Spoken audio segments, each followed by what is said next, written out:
Are you able to read it? No, I think no one can read it exactly what have written, but you can read this. आप उसे नहीं पढ़ सकते थे लेकिन इसे पढ़ सकते हैं। तो आज हम इस वीडियो में बात करेंगे कि आखिर कौन सा न्यूरोबायोलॉजिकल ग्लिच होने लगता है ब्रेन में, जिसके वजह से ब्रेन फंक्शनल उतना नहीं हो पा सकता है, वेरिएशन होने लगता है और चीज़ों को समझने में दिक्कत होती है। अब आप देख सकते हैं ऊपर वाले को आप नहीं पढ़ सकते थे, कुछ दिक्कत था, बट नीचे वाले चीज़ों को आप पढ़ सकते हैं क्योंकि यहाँ पे वर्ड जो एग्जैक्ट जैसे लिखना चाहिए वैसे ही स्पेलिंग यहाँ पे लिखा गया है, लेकिन इसके ऊपर जो है वहाँ पे स्पेलिंग मिस्टेक काफ़ी है, जिसके वजह से जो कम्युनिकेशन होना चाहिए एग्जैक्ट वो कम्युनिकेट नहीं कर पाएगा कोई भी राइटर। तो यही लर्निंग डिसेबिलिटी कुछ बच्चों में हो जाता है, जिसको हम डेलिक्सिया बोलते हैं। और यहाँ पे 1 out of 5 people is suffering from this disease, यानी कि 5 में से हर एक व्यक्ति को डायलेक्सिया है और इसके लिए उनको बहुत दिक्कत होता है, लर्निंग डिसेबिलिटी है एक तरह का। और यहाँ पे हम इस वीडियो में डिटेल में देखेंगे। हाँ, अगर हम 5 में से एक की बात करते हैं जो सफरिंग कर रहा है डायलेक्सिया से, तो उसका रेंज होता है कोई माइल्ड से लेकर प्रोफाउंड एक लिमिट तक पाया जा सकता है, किसी में बहुत कम हो, बहुत लिटिल अमाउंट में हो, जो कि डायग्नोसिस भी नहीं किया जा सके इजीली। बट उसका अगर लेवल अगर हाई है जो कि बहुत ज़्यादा प्रोफाउंड है तो बहुत ज़्यादा दिक्कतें आती हैं आपको नई चीज़ें सीखने में। बट उसको हम कैसे ओवरकम कर सकते हैं, आज हम इस वीडियो में आपको बहुत ही बेहतरीन एग्जाम्पल के साथ आपको बताएंगे कि डायलेक्सिया में क्या सिम्टम्स होते हैं, क्या कारण होता है और इसका सॉल्यूशन क्या है। साथ ही कुछ बेस्ट एग्जाम्पल आपको वर्ल्ड वाइड से लेके मैं आऊँगी और आपको बताऊंगी, जिससे आपको पता चलेगा कि किस तरह से इतना बड़ा डिसेबिलिटी होने के बाद लोगों ने इतिहास बदला है। जी हाँ, they are able to make the history. तो कुछ ऐसे एग्जाम्पल्स आपको लेके आऊँगी और बताऊँगी डायलेक्सिया में क्या होता है। जो आप कुछ भी सीखना चाहते हैं, नया कुछ सीखना चाहते हैं, चाहे वो स्पेलिंग करना, लिखना, सुनना या बोलना, इस सब में से किसी में जो कोऑर्डिनेशन का गड़बड़ी होता है जिसकी वजह से बच्चे जल्दी से कुछ नया नहीं सीख पाते हैं। ऐसे ही इसी डिसेबिलिटी के साथ एक बच्चा था जिसका नाम था इनबा। जब वो जन्म लिया और जब वो 6 मंथ का हुआ और बोलना और सीखना शुरू किया तो उसे काफ़ी डिफ़िकल्टी होती थी। वो नंबरों के बीच कंफ्यूज हो जाता था, 1 2 किसके बाद क्या है, सीक्वेंस क्या है, A B, specially B and D में कंफ्यूज हो जाता था, स्मॉल लेटर के बी एंड डी में। फिर से उसको वाज जो है 100 दिखता था, यानी कि आगे का पीछे, पीछे का आगे, मतलब कि उसे एक तरह से करे डांसिंग लेटर दिखते थे, को चीज़ों को कोरिलेट नहीं कर पाता था। वो बहुत मतलब परेशान रहता था। बचपन में क्या उसके दादाजी मर गए, किस वजह से उसके पास काफ़ी कर्ज हो गया था, फैमिली काफ़ी प्रॉब्लम में चल रही थी। फिर उसने क्या किया, उसकी दादी ने पूरी फैमिली को संभाला और चीज़ों को फैमिली को एक रास्ते पे लाई ताकि वो लोग अच्छे से जी सके। बट जब वो थोड़ा बड़ा हुआ और स्कूल जाने लगा, स्कूल में उसे काफ़ी दिक्कतें होती थी, चीज़ों को समझने में उसे दिक्कत होता था, लिखने में दिक्कत होता था। सारे बच्चे काफ़ी जल्दी समझ जाते थे कंसेप्ट को या फिर sentence banana, sentence formation, but वो नहीं समझ पाता था। और वो ये भी नहीं समझ पाया कि आखिर मुझ में ऐसा क्या है जिसके वजह से मैं बाकी बच्चों से अलग हूँ। उसे काफ़ी डांट सुनने को मिलता था, कभी उसके फादर डांटते थे, कभी टीचर्स डांटते थे, कोई पड़ोसी, कोई फ्रेंड्स बोल देता था कि तुम कितने बेवकूफ़ हो, बुद्धू हो, तुमको इतना छोटा सा चीज़ नहीं समझ में आता है। तो वो दुखी रहता, थोड़े दिन तक दुखी था स्कूल लाइफ में। बट उसे ये चीज़ वो जेनेटिक रूप में उसे मिला था, तो वो उसे कुछ भी नहीं कर सकता था। लेकिन हाँ, अगर कंटिन्यूअस प्रैक्टिस से उसे ओवरकम कर सकता था। उतना छोटा सा बच्चा जो कि स्कूल में बहुत अच्छा परफॉर्म नहीं कर पा रहा था, वो महज 6 ईयर के एज में उसने एक मैच स्टिक पड़ोसी को बेचा। फिर उसे बहुत इंटरेस्ट आया, फिर उसने फ़ोन करके अपने आंटी से बहुत सारा मैच स्टिक मंगवा लिया। फिर उसने क्या किया, उसको छोटे छोटे बॉक्स में पैक करना शुरू कर दिया और उसे सेल करना शुरू कर दिया। और महज इतने छोटे से उम्र में एक छोटा सा एंटरप्रेन्योर वो बन गया, जिसे वो होलसेल में मैच स्टिक लाता था और बेचता था गांव में अपने पड़ोसियों को।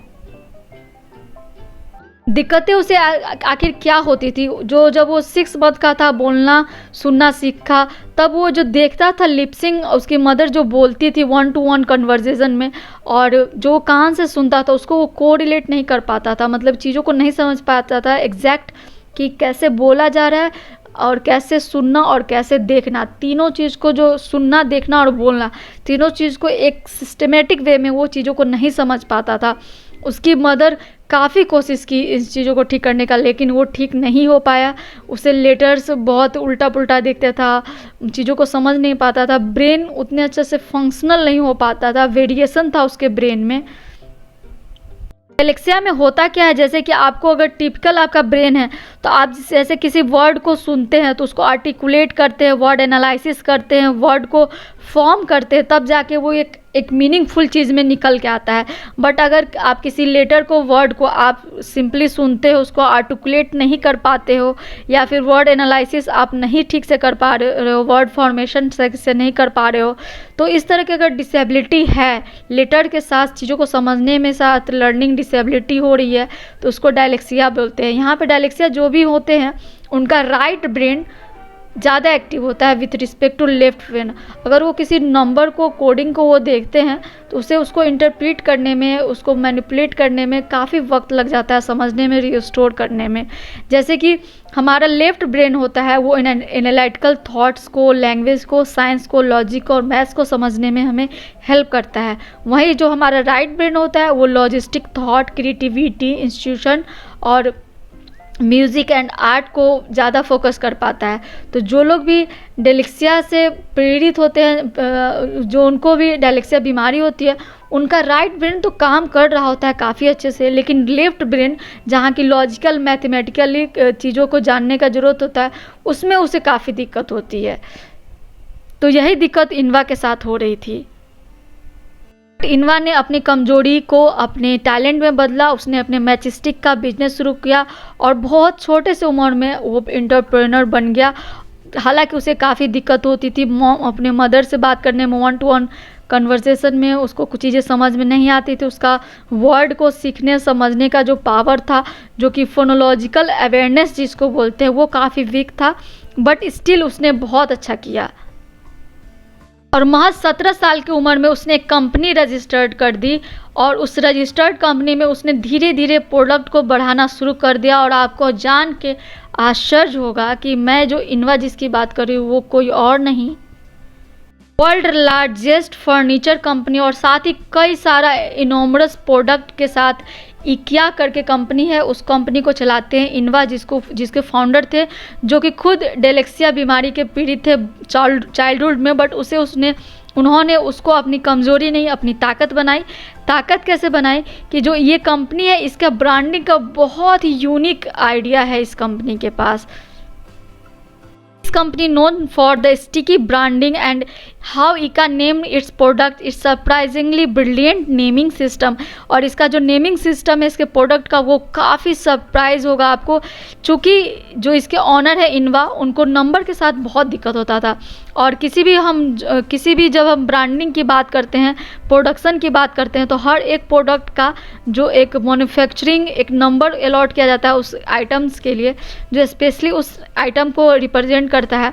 बट नंबर के साथ इनको दिक्कत था, तो इन्होंने एक अलग ही सिस्टम डेवलप किया और this company is known for his branding name world wide. और यहाँ पे क्या इन्होंने किया है, जैसे बाथरूम्स के आइटम है तो उन्हें स्वीडिश के लेक के मतलब कि तालाबों के नाम पे, वाटर बॉडीज़ के नाम पे रखा है। लेनिन्स का जो ब्रांडिंग का नाम है वो फ्लावर और प्लांट पे प्रोडक्ट्स पे रखा है। इस तरह से अलग अलग चीज़ों के लिए इन्होंने अलग अलग चीज़ का नोमेनक्लेचर दिया है, जैसे कि चिल्ड्रंस प्रोडक्ट्स के लिए मेमल्स का, बर्ड का, एडजेक्टिव्स वगैरह का। इस तरह से आउटडोर फर्नीचर के लिए भी अलग नेमिंग, फैब्रिक और कर्टेन के लिए अलग, फिर से किचन एसेसरीज़ के लिए अलग, जैसे फिश, मशरूम और इस तरह के जो एडजेक्टिव है उसको उन्होंने किचन एसेसरीज़ के लिए ब्रांडिंग के लिए यूज़ किया। साथ ही रग्स को डेनिश प्लेस नेम से, सोफ़ा, चेयर, कार वगैरह को स्वीडिश प्लेस नेम के वजह से। तो काफ़ी यूनिक ब्रांडिंग है इस कंपनी का, जिस कंपनी का नाम है आपको, ICA। तो ये कंपनी काफ़ी फेमस कंपनी है। डिसेबिलिटी होते हुए भी इनोवा ने एक रिकॉर्ड ब्रेक किया पूरे वर्ल्ड वाइड में। साथ ही अदर बहुत सारे एग्जाम्पल हैं।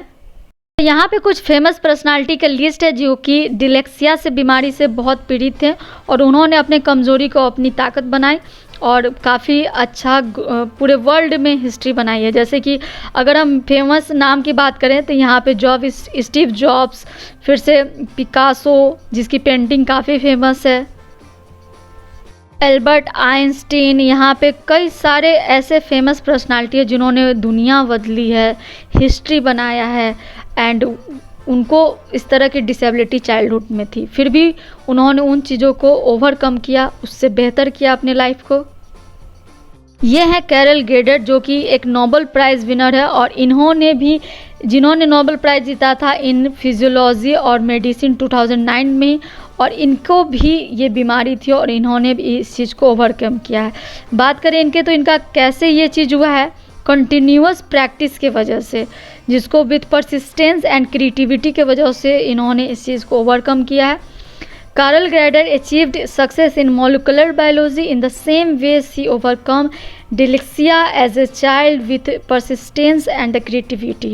She discovered telomerase as the enzyme that is key to the aging process and the growth of the cancer cell and has major implication for the medical research. जब ये इनका जन्म हुआ था तो इन्हें भी काफ़ी एलिमेंट्री जो स्कूल होता है उसमें काफ़ी दिक्कत हुआ था और वहाँ से उनको बहुत स्ट्रगल करना पड़ा था because of difficulty in spelling and sounding out words she has put in remedial classes. उनको इतना ज़्यादा बोलने और सुनने में दिक्कत होती थी कि उनको रिमेडियल क्लास में उनको रख दिया गया, बट वहाँ से उन्होंने धीरे धीरे करके इस मुकाम तक उन्होंने अपने मेहनत के वजह से और कंटिन्यूअस प्रैक्टिस के वजह से इतने बड़ी नोबेल प्राइज़ विनर बनी। तो ऐसा बहुत सारे एग्जाम्पल है जहाँ जैसे कि टॉम क्रूज़ हीरो है या फिर बहुत सारे खिलाड़ी हैं, स्टीव जॉब खुद हैं या फिर एल्बर्ट आइंस्टीन है। इन सब को कुछ ना कुछ दिक्कत था और इन्होंने इन सब प्रॉब्लम को डायलेक्सिया को ओवरकम करके आज इस दुनिया में बहुत कुछ नया लाए हैं और बहुत सारा सक्सेस पाए हैं। बॉलीवुड मूवी तारे ज़मीन पे दिखाया गया है कि जहाँ पे एक बच्चा रहता है जो कि चीज़ों को नहीं सीख पाता है, उसके वर्ड्स को समझने में काफ़ी दिक्कत होता है, लर्निंग वो चीज़ों को पढ़ नहीं पाता है, पढ़ाई में ठीक से नहीं हो पाता, लेकिन उस चीज़ को उसकी हो सकता है वो उस चीज़ में अच्छा नहीं हो लेकिन किसी और चीज़ में वो काफ़ी बेहतर कर सकता है। तो सिम्टम्स को थोड़ा देख सकते हैं। हमने स्टोरी तो जान ली, बहुत सारा चीज़ों को समझ लिया, अब थोड़ा सा सिम्टम देखेंगे और इसका कैसे क्योर कर सकते हैं, कैसे ठीक कर सकते हैं उसको देखेंगे। तो कैरियर ग्रोथ में काफ़ी दिक्कत होता है, लाइफ जीने में दिक्कत होता है, हेल्थ इशू होता है, रीडिंग डिसेबिलिटी होती है, वर्ड को समझने में दिक्कत होता है, एजुकेशन लेने में दिक्कत होता है, स्पेलिंग मिस्टेक होते हैं, मैथ तो बिल्कुल समझ में ही नहीं आता है। तो this are the effect of dyslexia person on their life. यहाँ पे डिटेल में यहाँ पे दिया गया है, थोड़ा सा मैं आपको बता दूँ। जैसे can not remember how words look, word कैसे मतलब उसको बच्चे को याद नहीं रहता है कि आखिर वर्ड कैसा दिखता है। डिफ़िकल्टी इन हियरिंग साउंड, आवाज़ को सुनने में दिक्कत होता है। Confuse letter and their sound, letters के बीच कन्फ्यूजन हो जाता है कि ए बी है या डी है, इस तरह से। डिफ़िकल्टी कंट्रोलिंग ऑन पेन और पेंसिल, पेंसिल को पकड़ने में दिक्कत होता है। Slower than other to compete writing task, अगर कुछ लिखने के लिए दे दिया जाए तो उन्हें लिखने में काफ़ी वक्त लगता है। स्पेलिंग डिफ़िकल्टीज़ होते हैं, उनको राइटिंग वर्क्स में दिक्कत होता है। Cannot recognise their thoughts to write, और क्या सोच रहे थे लिखने के लिए उसको वो रिकॉग्नाइज नहीं कर पाते हैं। Difficulty with multiple instruction, fact and figures, letter and combination, word, time table, maths and science, people name, how people looks, ये सब तरह का बहुत तरह का intellectual, memory base, listening base, writing base, spelling base, reading, speaking, behaviour, direction, speed and visual processing and planning, ये सब में उससे दिक्कत होता है। वो इन चीज़ों को सही से नहीं ग्रास्प कर पाता है। These are the symptoms of dyslexia. Simple dyslexia word को समझे तो जैसे इसका मीनिंग एक ग्रीक वर्ड है। डाइस मतलब होता है इल या फिर डिफ़िकल्ट, और लेक्सिस मतलब होता है वर्ड, यानी कि आपको डिफ़िकल्टीज़ हो रहा है वर्ड में, इसका एक शाब्दिक अर्थ है इस वर्ड का, डायलेक्सिया का। NIH यानी कि नेशनल इंस्टीट्यूट ऑफ हेल्थ, और यहाँ पे national institute of neurological disorder and stroke यानी कि NINDS, ये सब इंस्टीट्यूट का अगर हम देखें तो यहाँ पे they support dyslexia research through the grant of major research institute across the country. यानी कि इंडिया में इस बीमारी से लेके जो कुछ भी रिसर्च होते हैं या फिर रिसर्च इनसे जुड़ा हुआ जो इन्फॉर्मेशन होता है, नॉलेज होता है, तो उन सब पे काम करती है ये ऑर्गेनाइजेशन।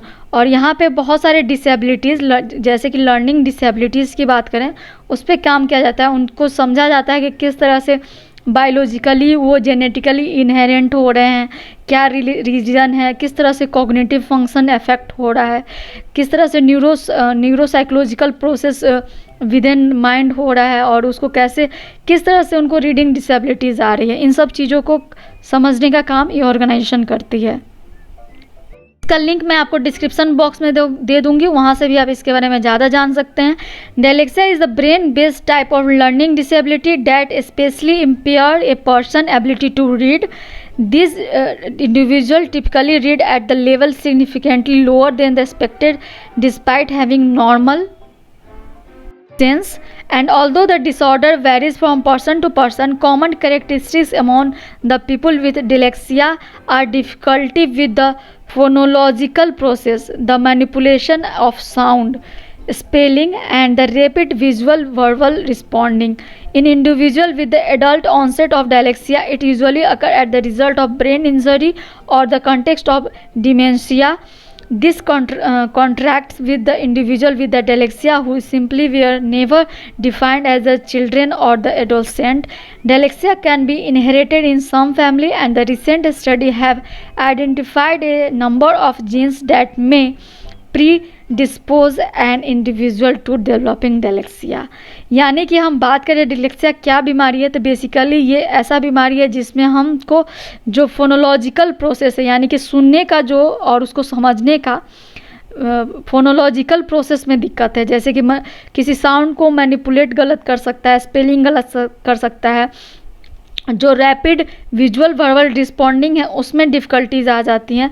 तो इस बीमारी का सिम्टम है, ज़्यादातर ये बीमारी क्या होता है, बचपन से ही होता है, लेकिन कुछ केस में जैसे कि जब आदमी ओल्ड एज में जाता है और वहाँ पे डिमेंशिया जैसे कुछ बीमारी आता है या फिर कोई तरह का ब्रेन इंजरी का कोई केस सामने आता है, तो भी ये बीमारी वहाँ पे भी हो सकता है।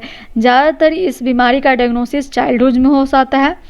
और ट्रीटमेंट की बात करें तो मेन फोकस और treatment should be on the specific learning problem of affected individual. The usual course is to modify teaching methods and the educational environment to meet the specific need of the individual with डेलेक्सिया।